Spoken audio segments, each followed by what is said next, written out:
Good morning, I'm Santina Cuccinello from the Wesley School. Hi, my name is Diandine. My name is Jackie. Bonjour,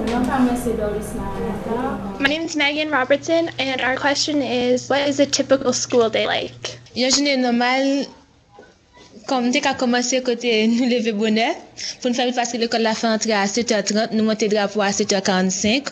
Et puis après ça, nous entrer dans la classe, des fois nous avons cours 7h.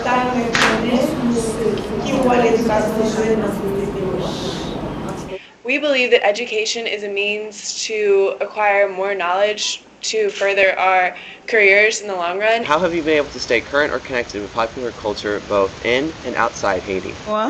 Nous avons jazz Haïti qui qu'on a joué à l'étranger. Les filles tout haïtiens ont toujours aimé porter culture yo, soit dans cassette vidéo, soit dans télévision pour regarder et puis comme ça va jamais déconnecter avec elle. I was wondering how the living conditions in Haiti affected your school life, and how do you keep your uniforms in such good shape? Because you guys really look great.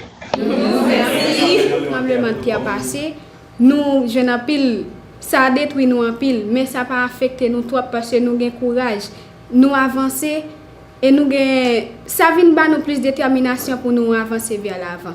Ça veut dire même si un uniforme nous comme ça gain pile nan nous après tremblement qui perdu. My question is there anything that you grabbed or ran to when you felt the earthquake? Bon, les tremblements de terre là, ça me dit oh Jésus, on va quitter le mourir, c'est la fin du monde, on va donc tout péché nous yo, right? What do you do every day to help overcome the emotional and physical trauma there in Haiti brought by the earthquake? Thank you. Donc c'est vraiment dur, vraiment dur, même si on est en psycho, et que pourtant des musiques, mais ou même il faut enseigner pour sortir. What is your opinion on how the Haitian government or other legal authorities are handling your safety and your well-being at these times? Merci. Oui, je m'appelle Glissade. Réponse générale, c'est que les candidats ont fait campagne, mais on va vraiment parler de plan de construction.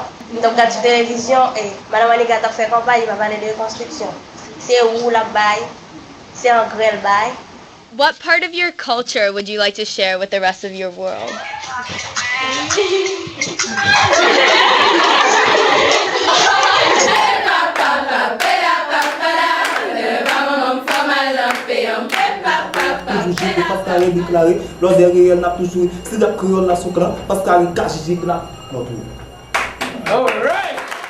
Qui ça qui pousse nous, aider nous?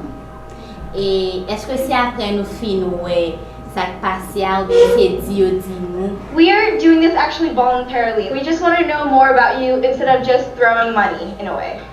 When I think of the country Haiti, I think of resilience and determination to become a better nation. I like to say that we chose to help you guys voluntary.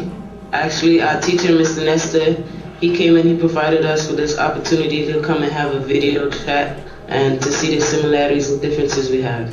Oh, say, can you